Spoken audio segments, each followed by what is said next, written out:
Meeting is called to order. Let's stand for the pledge. I pledge allegiance to the flag of the United States of America and to the republic for which it stands, one nation, under God, indivisible, with liberty and justice for all.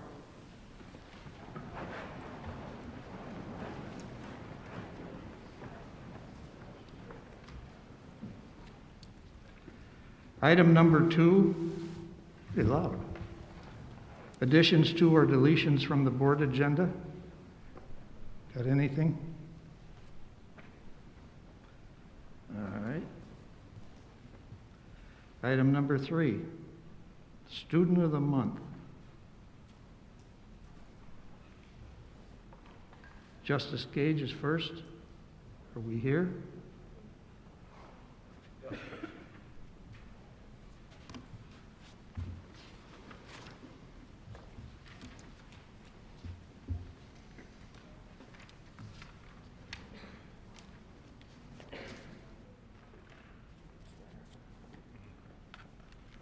Good evening, ladies and gentlemen. I'm Brian Henry, principal of Justice Gage Elementary, and I'm here to honor Justice Gage's November Student of the Month, Clayton First. Clayton is here with his mom, Christina, his brother, is Jordan here too?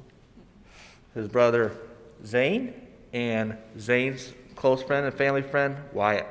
And I think Grandma Mary's out there in the crowd somewhere, right in the front row. So congratulations.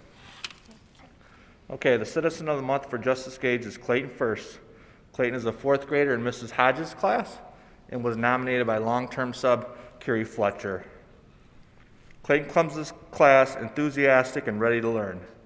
He turns in his homework and completes everything on time each and every day. He comes to class prepared and is a very respectful human being and young man. Academically, Clayton has continued to perform at the upper tier for the NWA percentile norms nationally in both reading and math. Clayton loves to dance, participate in their gold noodle brain breaks during social distancing. And his favorite performance is Footloose. Clayton has a contagious laugh, and one of Mrs. Fletcher's comments was regarding Clayton was that Clayton has been such a joy to have in class and a privilege to be the teacher in there while she was the long-term sub. A couple things I'd like to add after our interview today with Clayton. He is a very humble individual. He is a very responsible human being. He's a great leader for Justice Gage and the community, and he wants to be an astronaut when he grows up. So congratulations, Clayton First and his family.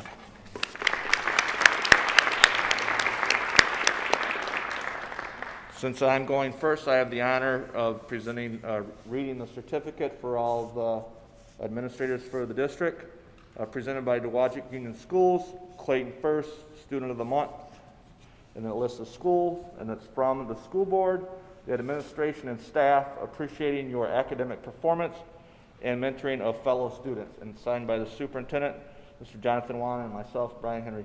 Congratulations once again, Clayton, and here's your t-shirt.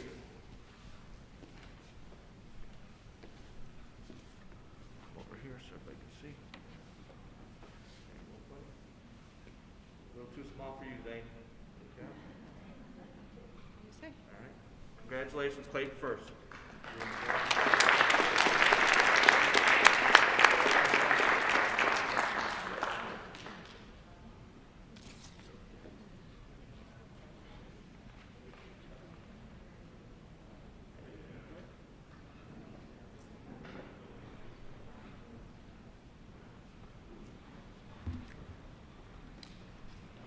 Sister Lakes.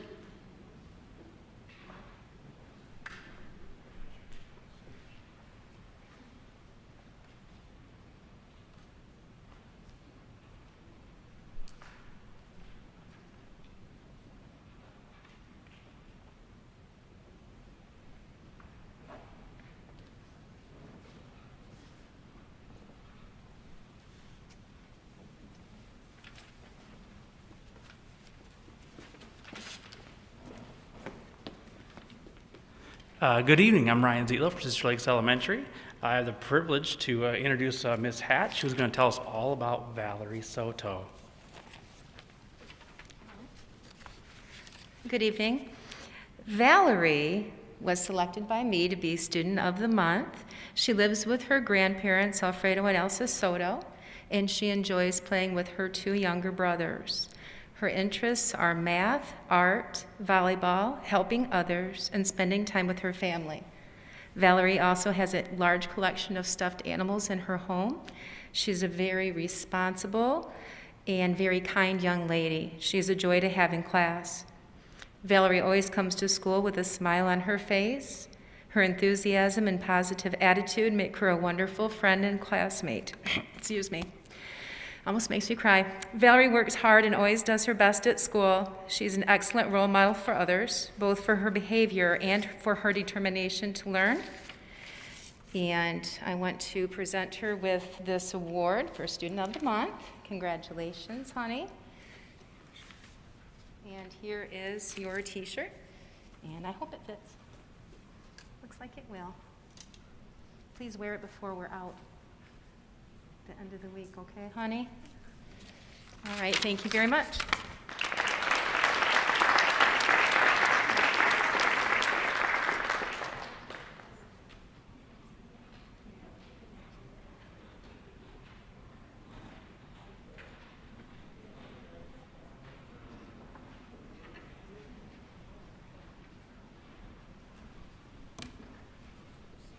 Union?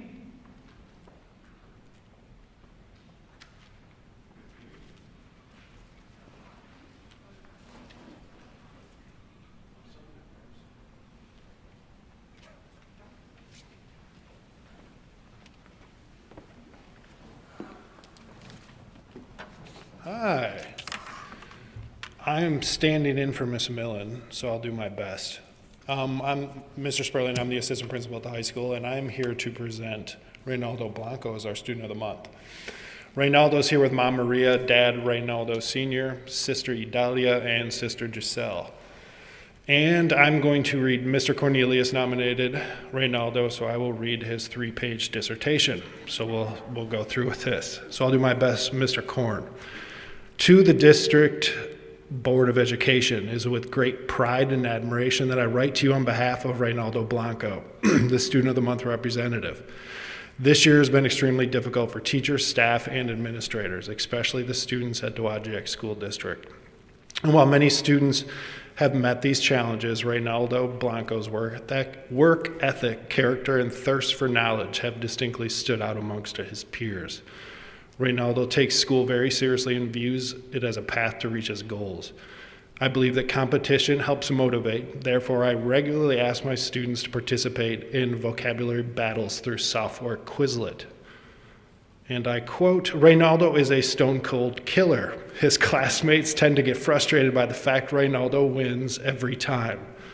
Mr. Blanco's vocabulary prowess is outstanding, yet his desire to discuss deeper issues has been most impressive.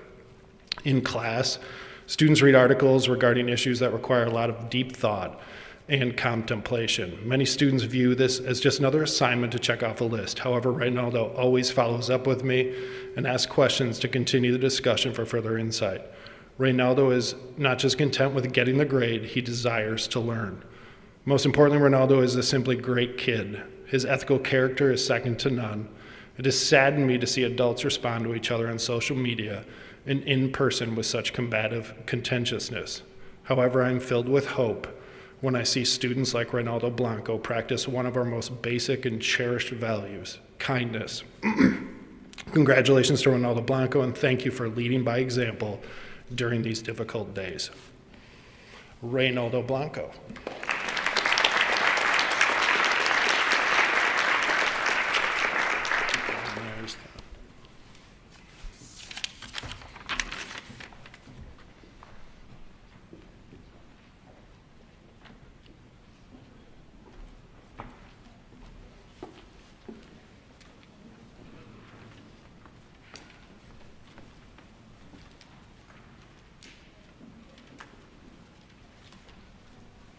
Dowagiac Middle School.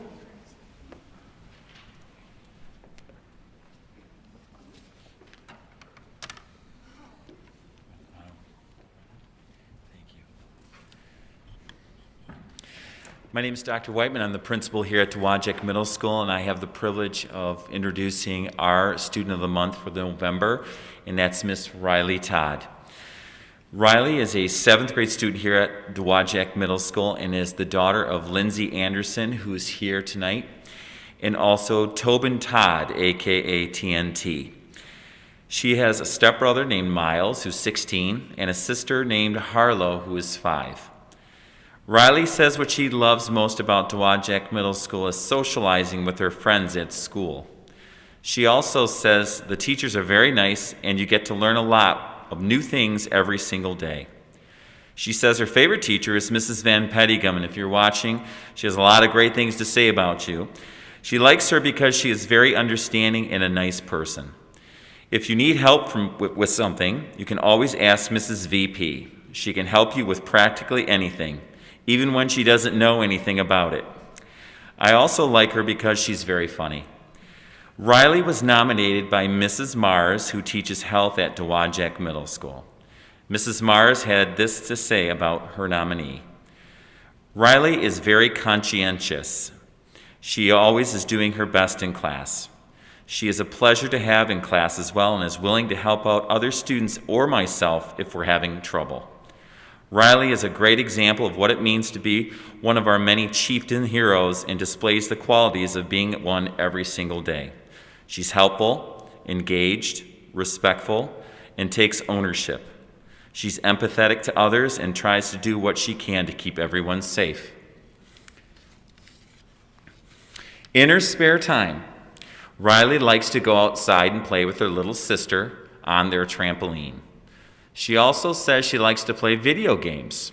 Her favorite game is Sims 4. When she gets the chance, she also says she loves to FaceTime her family and play Among Us, which is an interactive virtual mystery app. When not playing with her sister and family, Riley says she finishes her homework to get it out of the way so she can enjoy other things for her day. When asked if she had any advice to give others interested in wanting to become a Chieftain Student of the Month, she had this to say: "You need to figure out a way to get your schoolwork done. You have to keep going even when things are really hard, because sometimes they are. The nice thing about it is, as soon as you get it done, you'll feel better knowing that you've completed it. Also, you'll feel better knowing you don't have to worry about it anymore. Finally, make sure you always ask questions if you need help from your parents, teachers, and even friends. This will help you understand things better and not get stuck in a blob." On behalf of the staff and students at Dowagiac Middle School, we would like to congratulate Riley Todd for being selected our November 2020 Student of the Month.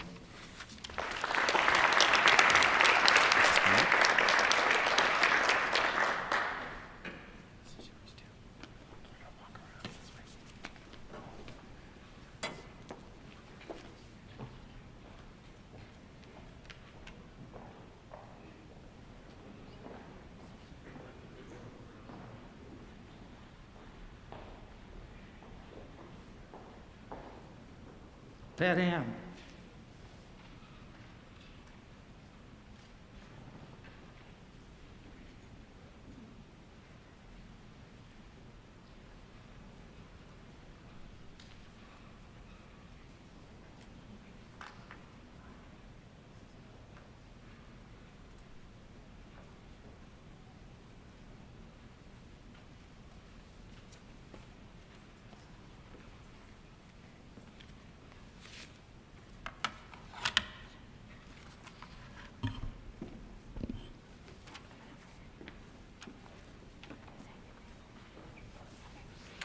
Hello, my name is Miss Robinson. I'm the principal of Patrick Hamilton Elementary, and I have the honor of introducing Emmeline Taylor, our 4th grade Student of the Month.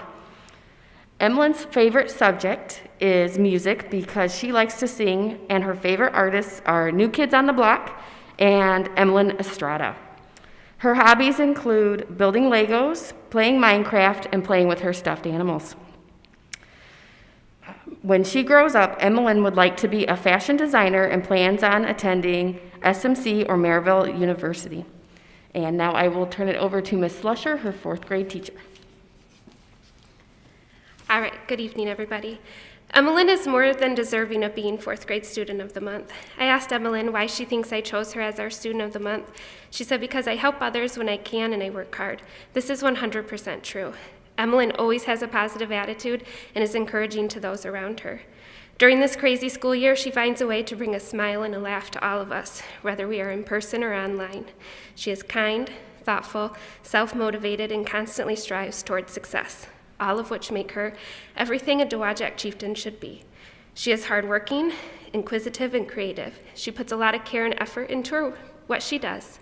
Emmeline is a delight to have in the classroom. She produces excellent work and sets the bar high for herself and those around her. So, Miss Emmeline.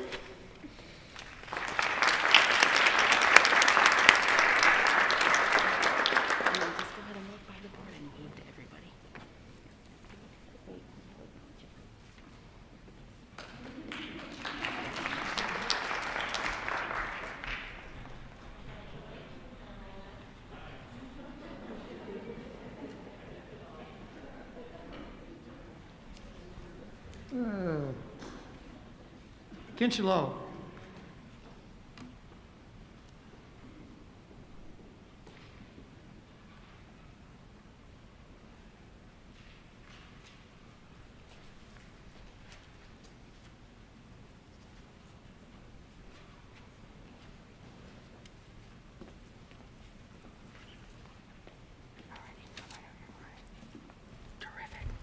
Don't fall off, okay.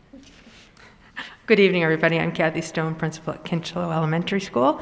Tonight, I have the pleasure of presenting our Student of the Month, Mariah Carpenter. Mariah is a daughter of Joshua Carpenter and Lindsay Taylor. She was nominated by her teacher, Elaine Banson, who is going to tell us about Mariah.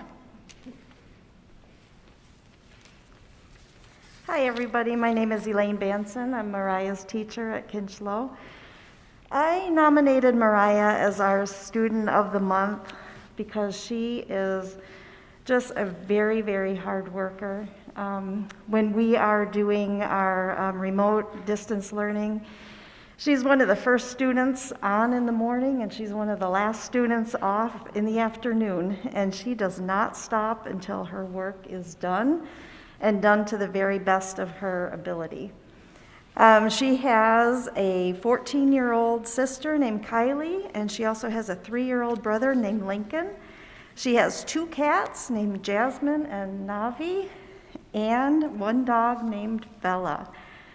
Mariah's favorite part about school, she says when I asked her, is that each year she gets to move to a new classroom, meet a new teacher, and get to learn everything about that new teacher and learn new things from that teacher. When Mariah grows up, she would like to be a veterinarian. I did talk about some of her characteristics in the classroom. She's a hard worker, she's got a positive attitude, and she's also a really good friend to others around. She is helpful to her fellow classmates. She tries hard to make sure that nobody is left out, and she participates fully in class, and as I said, she does not give up until all her work is completed to the best of her ability. Mariah is a pleasure to have in class, and I really enjoy being her teacher. So congratulations. Congratulations, Mariah. So you have a certificate?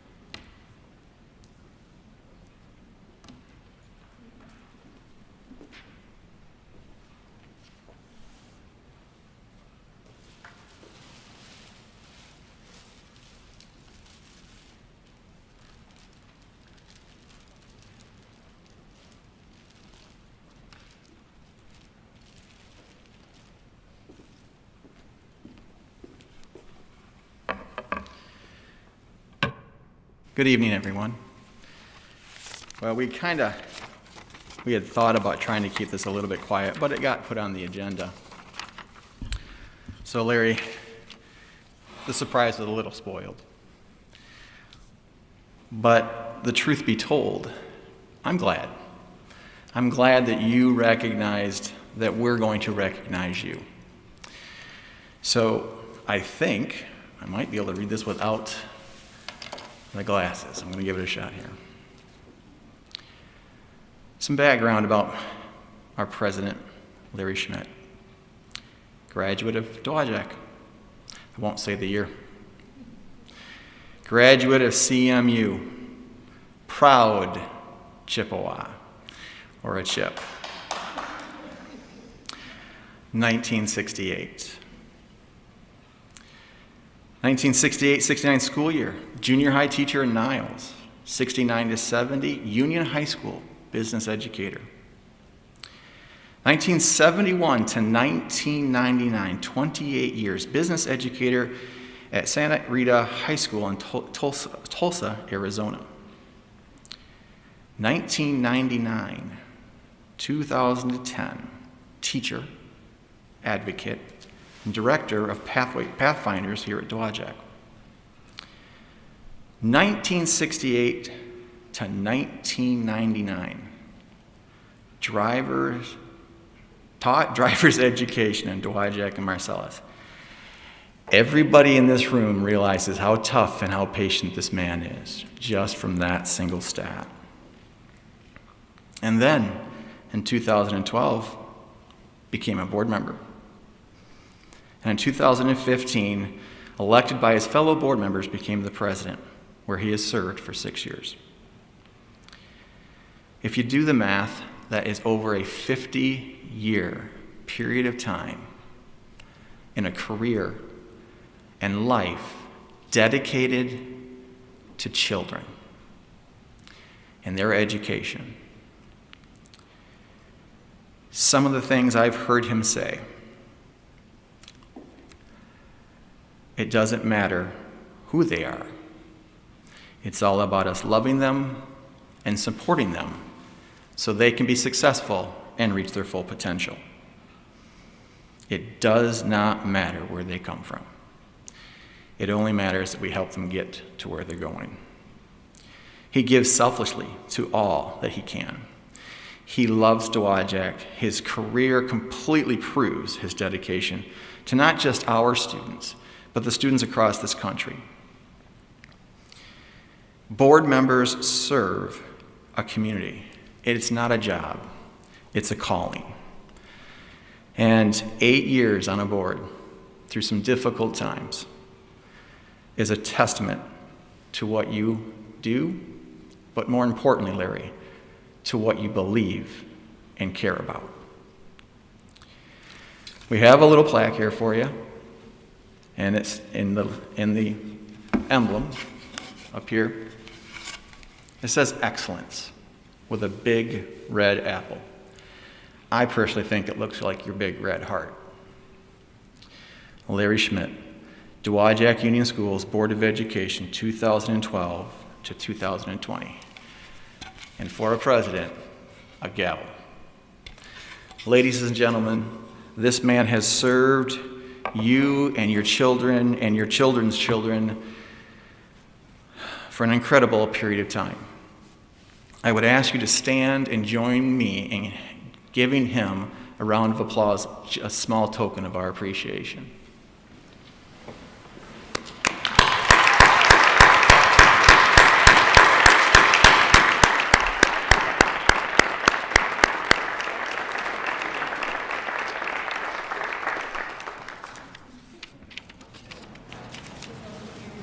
D. Herman, tell her I said thank you. There's a long story there about the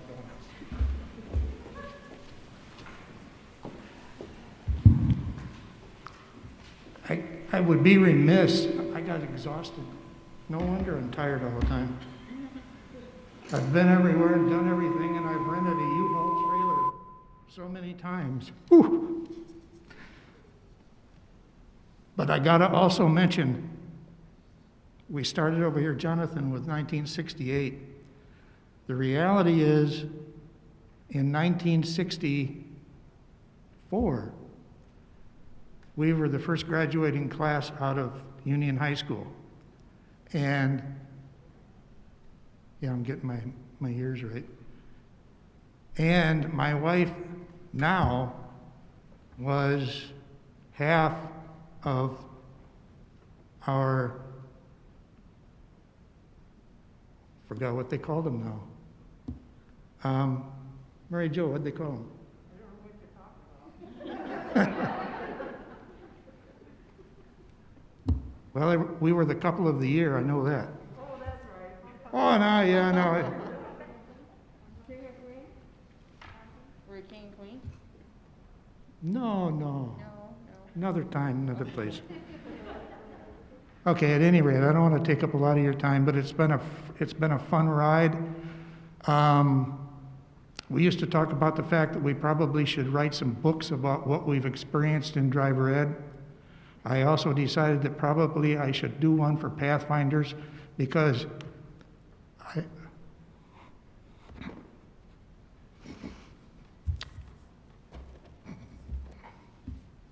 There was a lot accomplished there at Pathfinders by Larry and staff. And Thank you. it was a hard time for a lot of kids, but they managed to get through a lot of hard times because of you. She was a school board member too. She knows the lingo. And I have to thank Ruth because she's the one who convinced me to do this. No, this is my chance. Oh, that's true. I did ask you to do it, but yeah. Yeah. But you're the one that Every day for like 2 months. And then we had signs made up with both our names on there, and everybody said, "What's that about? Nobody's ever done that before. Why are we doing that?" And we said, "Because it's going to work." And it did. So anyway, it's been a fun 8 years. I wish I could leave in a little better situation, but that's not on any of these people or me. That's on the world we live in. So thank you very much. Let's move on.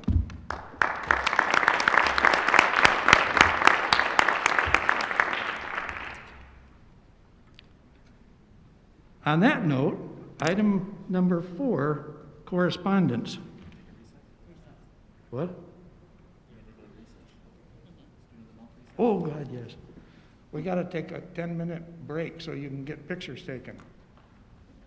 For those of you who've not been here before, go out there in the lobby and they'll take a picture of your student and you and your grandma and everybody else. And we'll wait for you.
Are we all back? That's a stupid question. If you weren't, they wouldn't know. Item number 4, correspondence. Nothing to share. Item number 5, hearing of citizens. I have 1, 2, 3. Emily Hudson.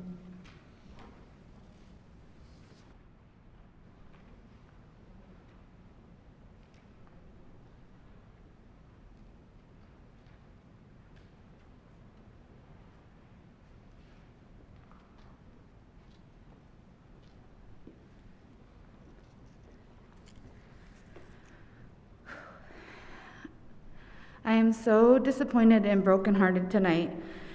This meeting needed to happen last week before our return to school so that our community's voice could be heard. The fact that we aren't even worthy of a meeting has upset me very much. A lot of parents are choosing to keep their students home for the last 8 days of school. I do not have this option. I am relying on you as a school board to make the best and safest decision for my own children, all of the students in Dowagiac Union Schools, and the entire community of Dowagiac. I remember hearing at the beginning of all this that safety would be the #1 priority. I am asking you to look again at safety as the #1 priority. I am not asking that we go to distance now for the last 4 days of school. That makes no sense.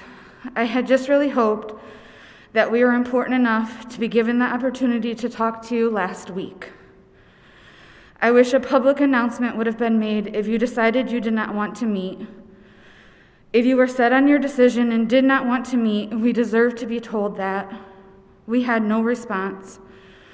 A simple, the board has decided to stick to their previous motion and do not want to meet at this time would have been better than silence. There are around 20-ish other students.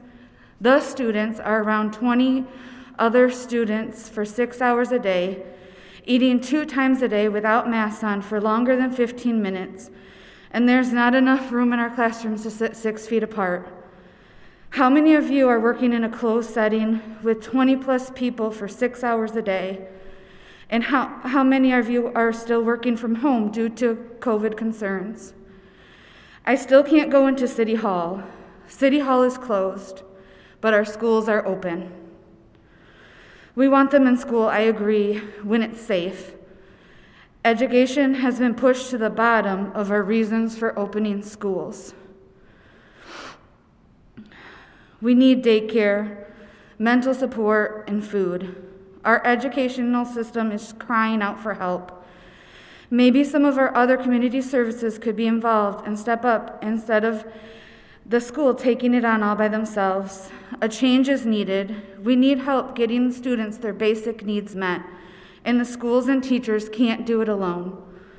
I want us to come together as a community to collaborate and not be divided to solve all these issues we face together. Schools can't do it alone. Parents can't do it alone. It takes a village. Thank you.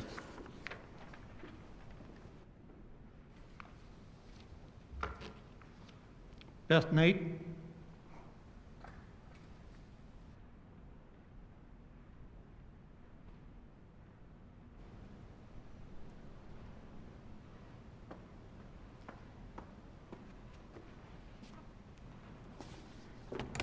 Good evening. My name is Beth Nate. I have a first grader at Justice Gage. He's actually sitting in the front row here joining me today. I wanted to bring up 2 quick points in my 3 minutes this evening. The first being face-to-face learning. I haven't been able to be here the last 2 times the board has voted to do distance learning or face-to-face learning. And reluctantly, I'm saddened to see that these decisions haven't been made on fact-based information. They've been based on, from what it seems to me, personal beliefs, emotions, to where I understand the 7 of you on this board have been elected, you volunteer. And these decisions are probably the more higher profile decisions you'll make as board members. I just would ask that you leave personal decisions and beliefs aside moving forward. Mr. Vaughn brought up a really great point that Larry has been on this board and he's been dedicated to children and their education. And if we look at test scores and grades from K through 12, we'll see that distance learning is not the right alternative. Grades have plummeted. My son's reading scores from the NEWA, please forgive me, I'm sure I butchered it, plummeted from fall of 2019 to fall of 2020. I read with him 5 books a night. I can't teach him. I can help him memorize words, but I cannot teach him. His teacher, Mrs. Wegner, does a great job at teaching him in person. Those kids need to be in school for so many reasons. So all I ask going forward is when these decisions are made, we looked at facts. We bring in Miss Suzanne Dorman. We bring in the letters, if they're posted, from the local health department. If the governor is allowing K through 8 to go to school and we're holding Dowagiac students back, look at St. Joe. They're in person. Look at Edwardsburg. K through 8's in person. All I ask is we look at the facts moving forward. The second thing I'd like to bring up are the teacher complaints that I'm seeing on social media. Weekly, if not daily, these posts are getting posted publicly, meaning not just friends can see them, but anyone that types their name in can see them. Posts about lack of leadership on the school board or in the school district. All of the COVID letters 1 through 45, not the link to the COVID website, but the letters are being posted, leaving it open for negative remarks. Comparing our school district to Decatur and Cassopolis, given that they went and they chose to go virtual learning back in maybe October. Again, questioning our leadership, questioning our board on the decisions that they made as teachers of this district. If I personally did that for my company that I work for, I'd be welcome with termination papers. From my understanding, there is a proper channel for complaints. I know the channel, and I feel that the teachers of this district should follow that channel as well, which I don't think includes posting the board members' email addresses on social media, stating that if you have a problem with what the board decided and that the kids are going back to school on Wednesday, here are the board's email addresses to contact personally. I'm asking what the tolerance level is going to be for this unprofessional that's happening on a daily, weekly basis. A couple years ago, this community did the whole hashtag Dowagiac United. Back in 2016, they used that to pass bond that Dowagiac tried passing for years. 4 years down the road, where's Dowagiac United? When we can't even get the teachers in this district united.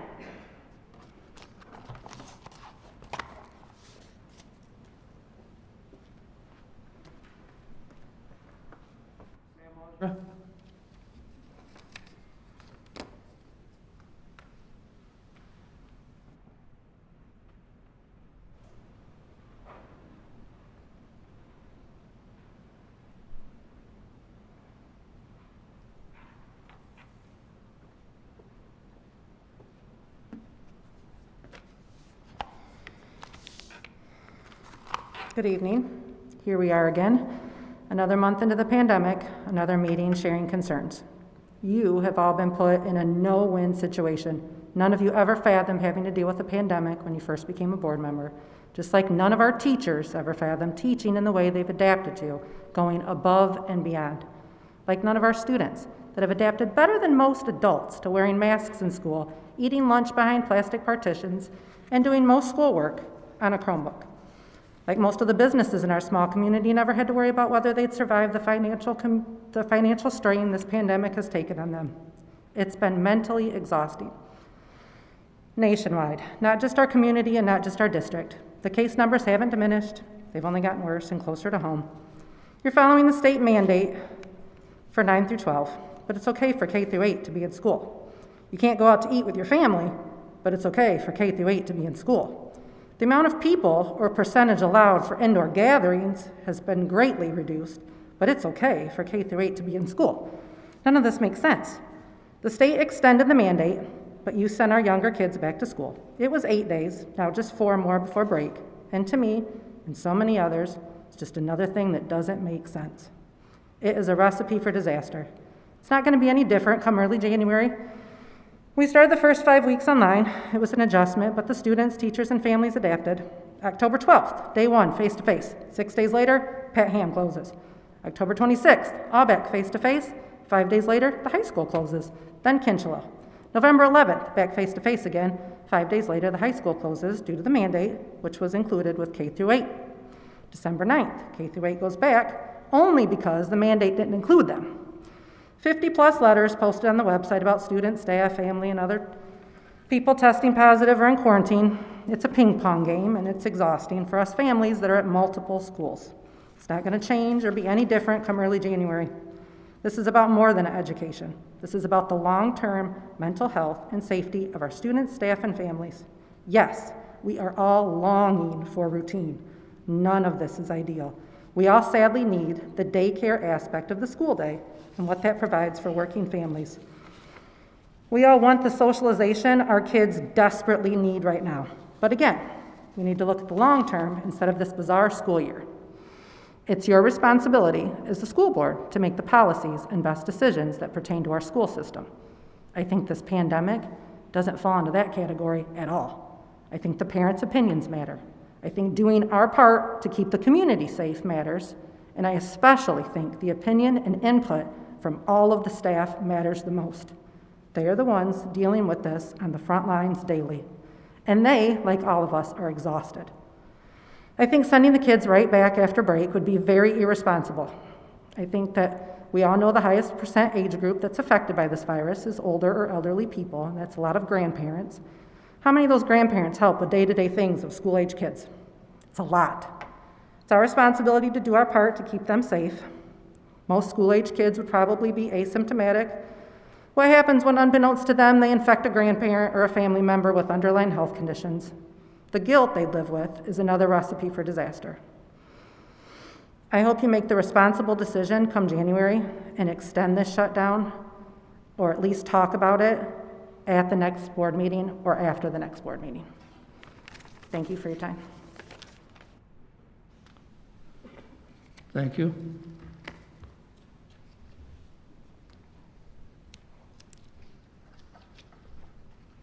Item number 6, informational items. Letter A, finance report. Stacy? I recommend that we pay our bills as follows. General fund, $1,257,955.14. Food service, $135,107.75. Capital projects, number 1, $95,769.16. And the activity account of $804.34. Thank you. Next, superintendent report. Oh, that was something that could have been changed. I saw my report being your recognition. Got it.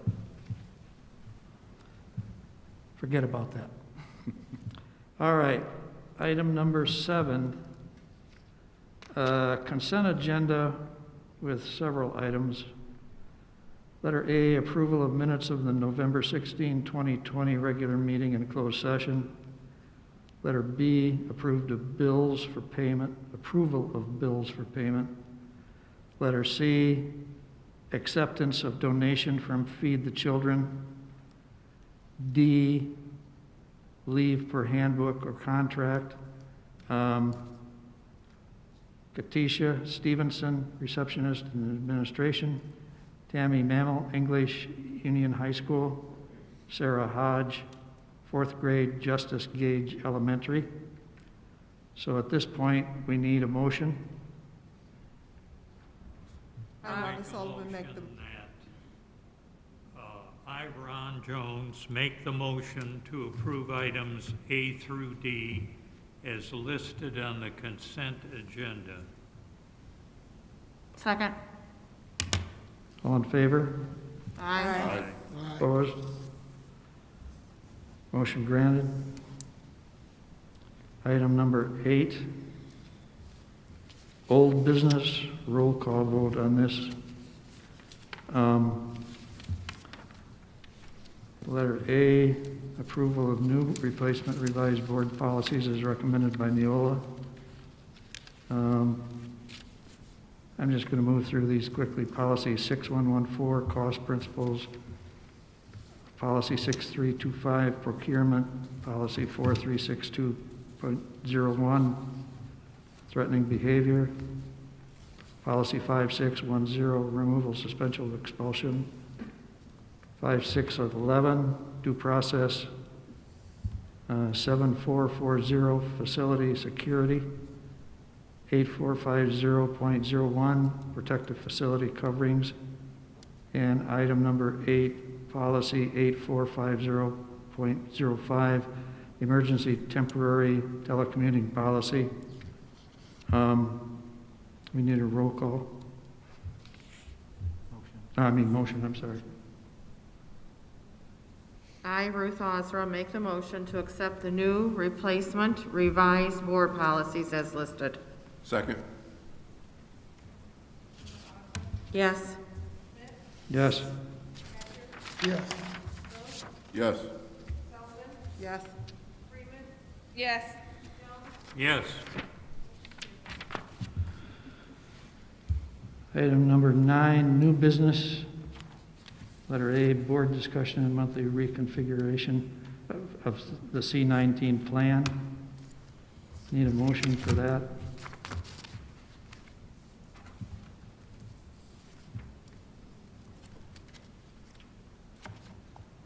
Do we have a motion for that? Do we make the motion first and then discuss, or no? Jonathan? I would recommend some discussion Oh, on this one. okay. I would recommend some discussion Before. first.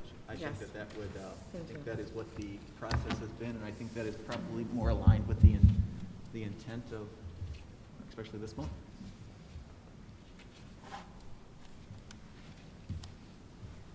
Well, I'll start. I would like to see us go for when we come back after Christmas and New Year's, after the holidays. I think it would be best with the numbers the way they are, and I would hope they would go down over the holidays, but probably highly unlikely. We'll see. It would be good, I do believe. I know a lot of schools have already said they're going 1 week, but I would hope that we could go 2 weeks and actually maybe go till our next meeting and see what the numbers are then and what the percent positive is then. 2 weeks would get you to the. Right, just about, yes. Just wanted to Mhm. make sure. Well, it would be, 2 weeks would be, we'd go back on that Monday, right, of our meeting? We're scheduled on the 4th currently. If it were 2 weeks, it would push it out to the 18th. And we have a board meeting on the 11th. Oh, we do it, it's on the 11th, I thought it was the 18th. It's the organizational meeting. Okay, perfect. By bylaw and policy, it has to be on the second Monday. Well, then 2 weeks, yes, still, I think. Well, we'll have to talk about it. See what everybody else thinks. So the 11th is you said the 11th is the board meeting? Mhm. Then I guess I'll change that. I think we should go through the 11th there till yeah.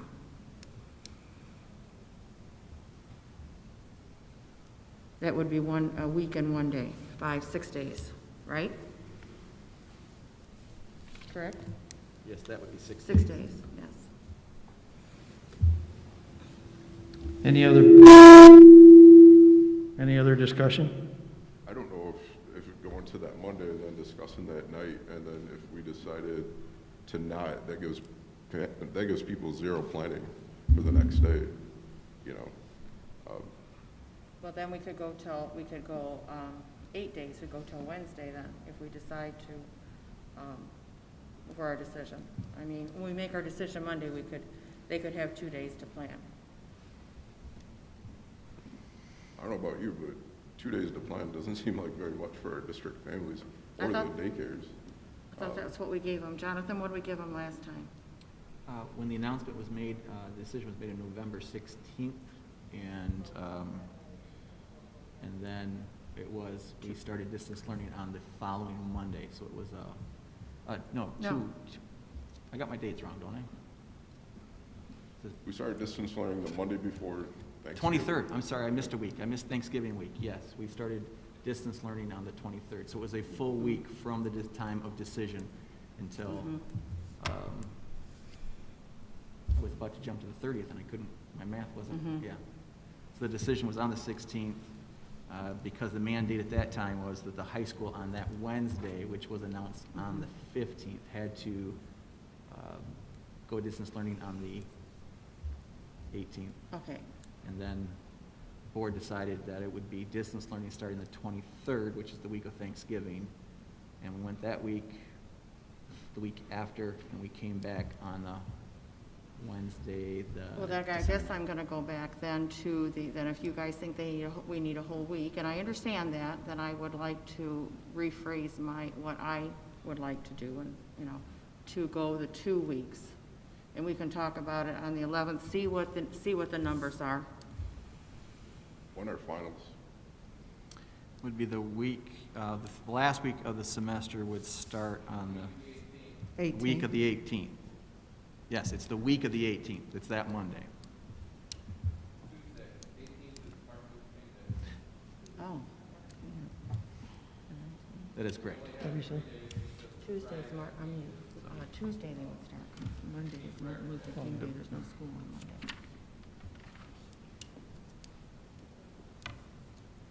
For me,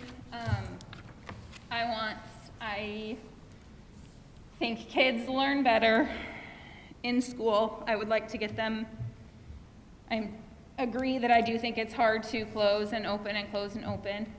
So I would like to see the kids, not close and open, face-to-face distance learning, face-to-face distance learning. I agree that's hard. I have seen attendance rates for in-person versus distance learning. I have seen test scores. I have seen grades.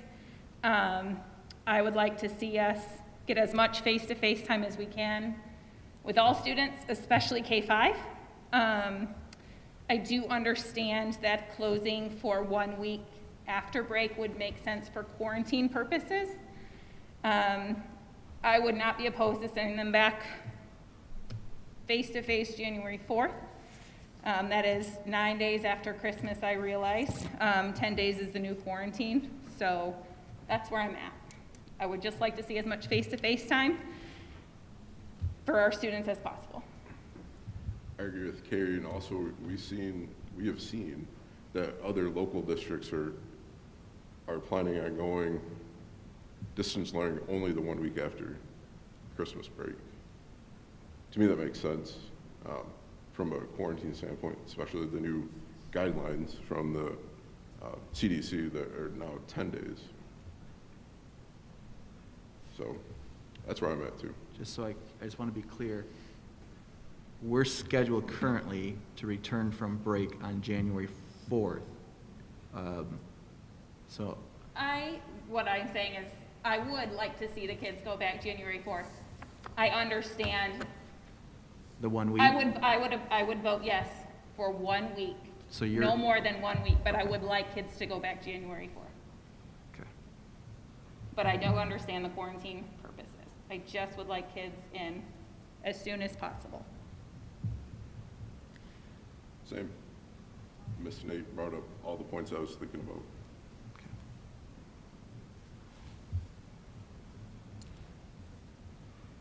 Where I stand is, I think at minimum, we need to do the week. Come back on the 11th. Again, I agree with the quarantine. I'm not opposed to the 18th, but I do feel if we make that decision, we need to make it tonight and not come back on the 11th and make the decision. So I think we need to make the decision for the 11th or 18th tonight, opposed to coming back on the 11th and then adding it, if that makes sense. But definitely we need to do the week, because it's not just Christmas, it's also New Year's that family, I you know, agree, will I be agree together. that they get together, or the whole break, everybody is together, so.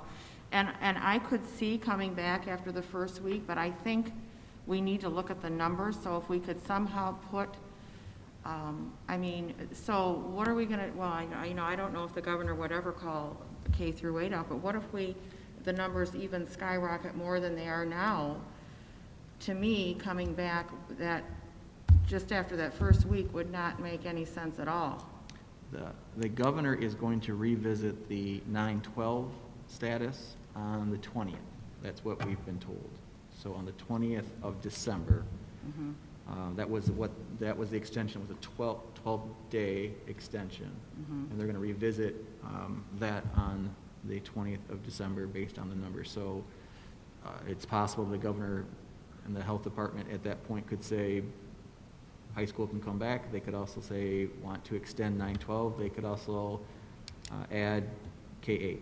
So there will be a decision. There'll be some information out on we're told on the 20th.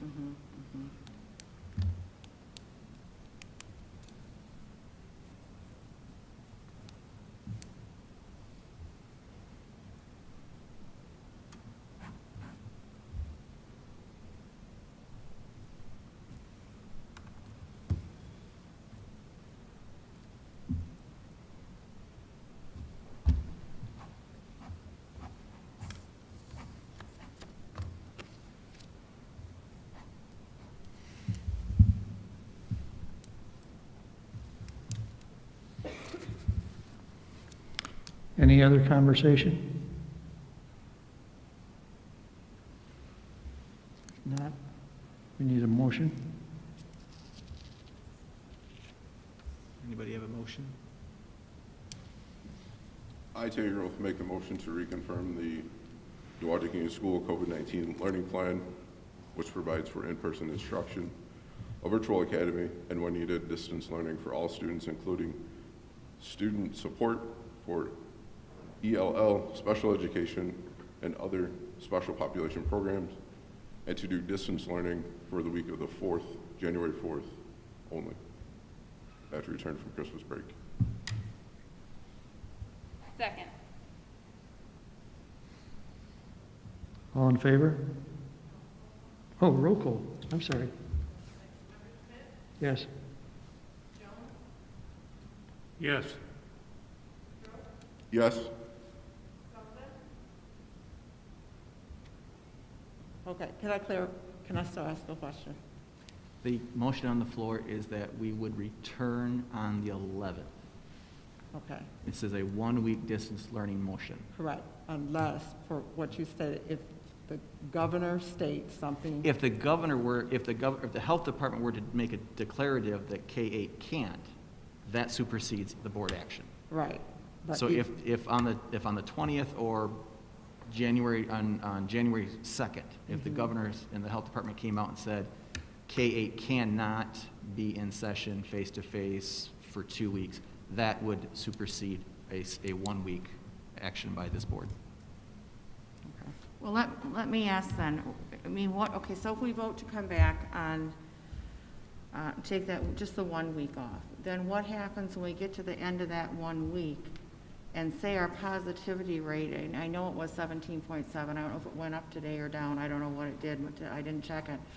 But what if that rate gets over 20% or 22, I mean, what if we're really in a worse world of hurt than we are now? That is my concern, why I would like to have some kind of option in there if the numbers are much worse. We could always call an emergency meeting if the numbers skyrocketed to change it. But there is a motion before the board I know. right now.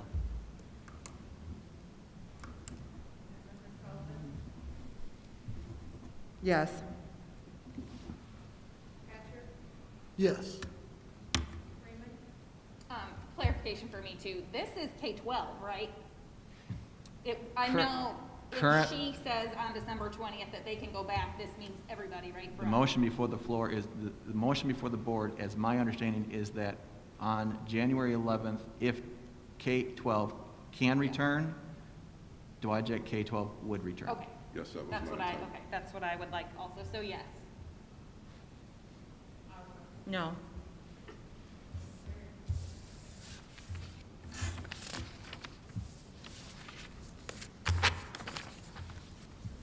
Where are we?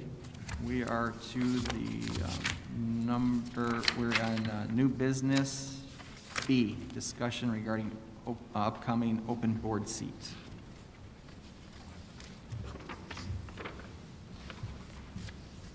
What? We are on the discussion of the vacant board seat. We are on Yeah. section 9. Somewhere I don't have a piece of paper. Something's not right. We're right here. I'm sorry. No, it's right here. No, that's not it. Okay. All right, so now we have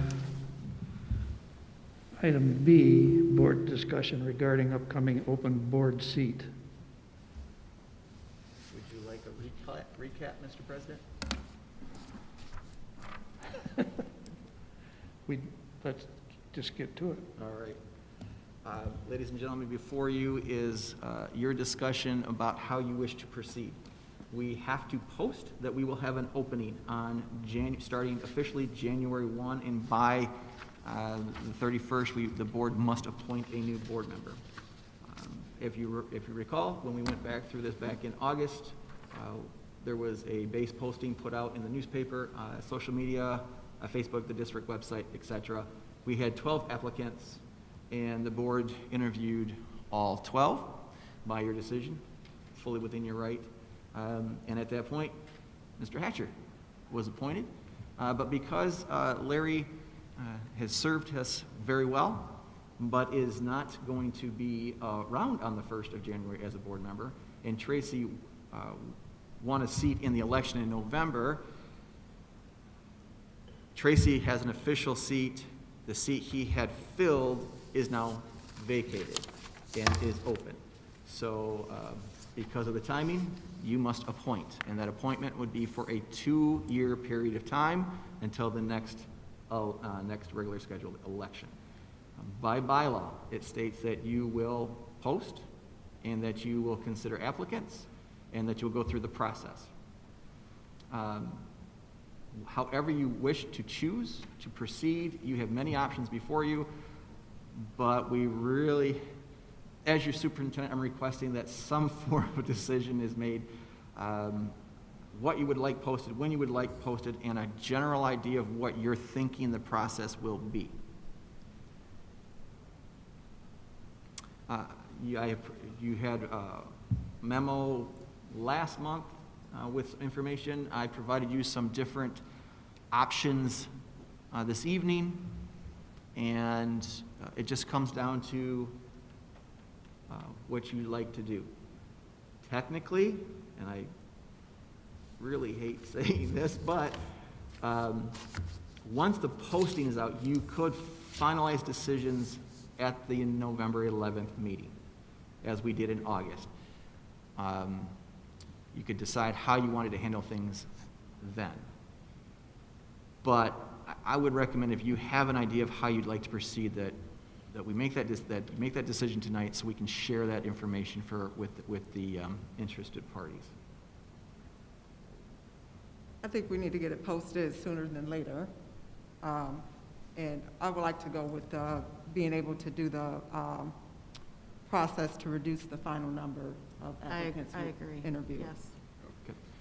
So, and would you like that shared in the posting? Or would you like to go general and just have that more of a follow-up letter after the fact? Choice would be yours.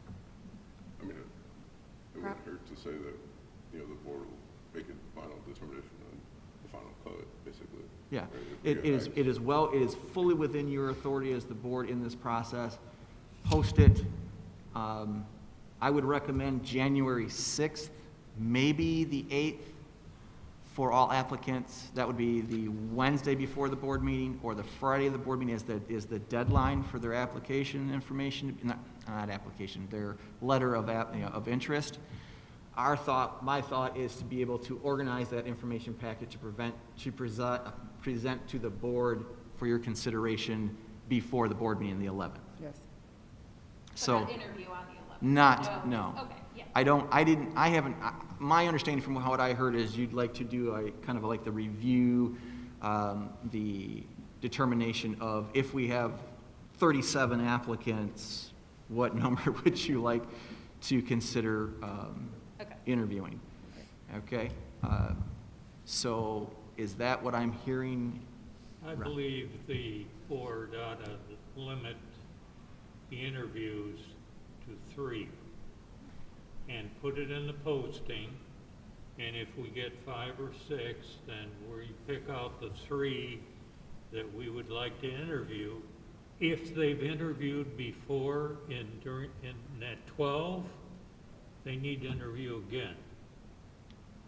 So I think that would make it manageable for the board, and we would get people who are really super interested, and as long as we say it's a 2-year term. I understand that logic, and I can't find fault with it, but I would suggest that defining 3 at this time might be quick. You can always define it to 3 on the 11th. I think that by saying such a tight window at this point, if you have 6 and want to reduce to 3, there's some logic there.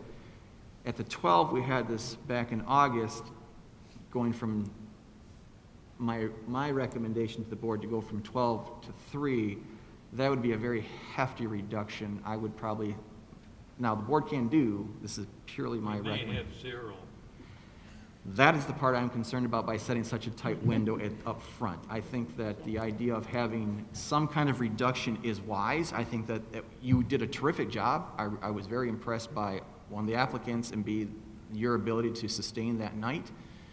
If we had 12 again and you wish to reduce to 6, there's some serious logic to that, and I think the community would understand that.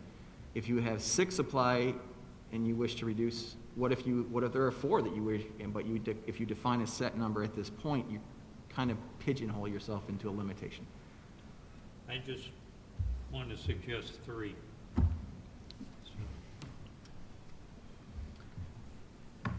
So you have some rough ideas there for some posting language. Does it make sense, the idea of the base information? Is the 6th enough time, or would you prefer the 7th or the 8th or something like that? I'm just thinking. The 6th is fine for me. I don't know about anybody else. Okay, 6th okay? The 6th is probably fine, but are we going to get enough applicants by the close of business on the 6th? Well, we would post it tomorrow. Okay.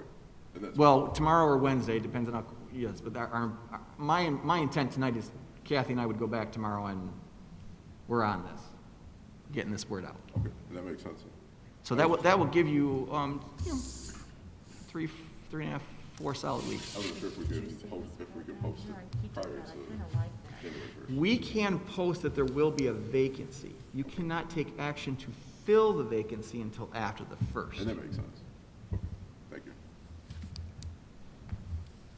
I'm fine with the 6th. If you would like, I could clean up some of that language and take another shot and send it out to you tomorrow morning for your consideration. Right, I know. Okay, I guess I'll make a motion. I'm not gonna read all this. I'm just gonna make a motion. I kinda like the 1, 2, 3, on number 3, what you put down, it's got 1, 2, 3, that if there's like 10 or more applicants, then we do 4, maximum of 6 interviews. 4 to 9 applicants, 3, and a maximum of 5, and if there's only 1 to 3, then we interview them all. I don't know how everybody else feels about that. I'm fine with that. I think that's a good system. Yeah. So I would make a motion to do the interview process be number 3. In that wording? In your word, in Jonathan's word, yes. I Okay. get, yes. I'll second. Rhonda?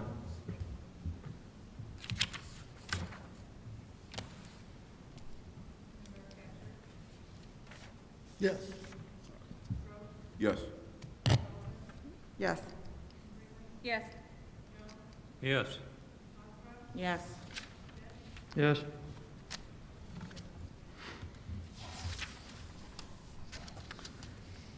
Item number 10, closed session for superintendent evaluation. We need a roll call vote. I, Terry Gross, make a motion to go into closed session for the superintendent's evaluation. Second. Yes. Yes. Yes. Yes. Yes. Yes. Yes.